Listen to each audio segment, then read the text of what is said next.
Hello बच्चों, let's read the question. The question says study the following figure of adjacent cells carefully and answer the following. What is the value of osmotic pressure in both cells. Question में हमें बोला है कि हमें इन दो adjacent cells को carefully study करना है और जो क्वेश्चन हमें गिवन है उसका आंसर करना है. हमारा क्वेश्चन क्या है कि इन दोनों सेल्स में ऑस्मोटिक प्रेशर की वैल्यू कितनी है. अगर हम सेल्स देखें तो सेल ए में प्रेशर पोटेंशियल कितना है, 10 atm है, और सॉल्यूट पोटेंशियल कितना है, 15 atm है. और सेल बी में प्रेशर पोटेंशियल 6 atm है और सॉल्यूट पोटेंशियल -8 atm है. तो सबसे पहले क्या करेंगे, हम इस क्वेश्चन में की कॉन्सेप्ट समझ लेंगे. तो इस क्वेश्चन में हमारा की कॉन्सेप्ट होगा osmotic pressure. Osmotic pressure. Osmotic pressure क्या होता है? ये वो मिनिमम प्रेशर होता है जो प्रिवेंट करता है इनवर्ड फ्लो ऑफ सॉल्वेंट को. तो ऑस्मोटिक प्रेशर को हम कैसे लिख सकते हैं? Osmotic pressure is the pressure applied to prevent the inward flow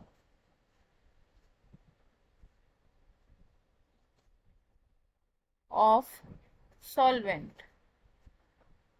osmotic pressure को हम डिनोट करते हैं विद द सिंबल पाई. अब ये जो ऑस्मोटिक प्रेशर है इसका मैग्नीट्यूड इक्वल होता है to the negative of osmotic potential. तो हम क्या लिखेंगे? द मैग्नीट्यूड ऑफ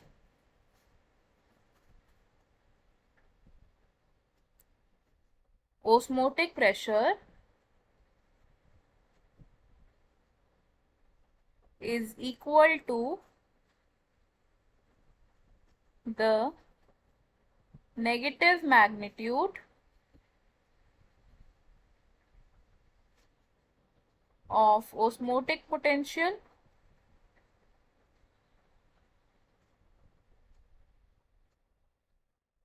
अब ऑस्मोटिक पोटेंशियल क्या होता है? ऑस्मोटिक पोटेंशियल यानी कि वो पोटेंशियल जो रिक्वायर्ड है to move from hypotonic solution to hypertonic solution. ये क्या है?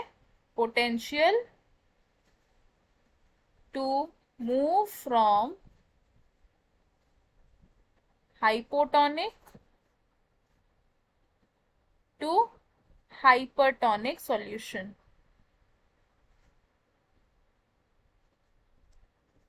ऑस्मोटिक पोटेंशियल का एक और नाम है जिसे हम क्या कहते हैं? Solute potential. तो हम क्या लिखेंगे? It is also called solute potential.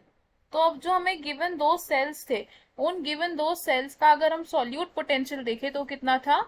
For cell A solute potential यानी कि साई एस कितना था? ये -15 atm. और सेल बी के लिए साई एस यानी कि ऑस्मोटिक पोटेंशियल या फिर सॉल्यूट पोटेंशियल कितना था? -8 atm. तो इसके अकॉर्डिंगली हमारा जो ऑस्मोटिक प्रेशर है वो कितना होगा? Osmotic pressure for cell A कितना होगा? +15 atm. और osmotic pressure for cell B कितना होगा? +8 atm. तो हमें हमारे क्वेश्चन का आंसर मिल गया. हमें क्वेश्चन में बोला था कि हमें दोनों सेल्स के लिए ऑस्मोटिक प्रेशर कैलकुलेट करना है. तो सेल ए के लिए हमारा ऑस्मोटिक प्रेशर कितना है? 15 atm. और सेल बी के लिए कितना है? 8 atm. I hope you understood it well. All the best. Thank you.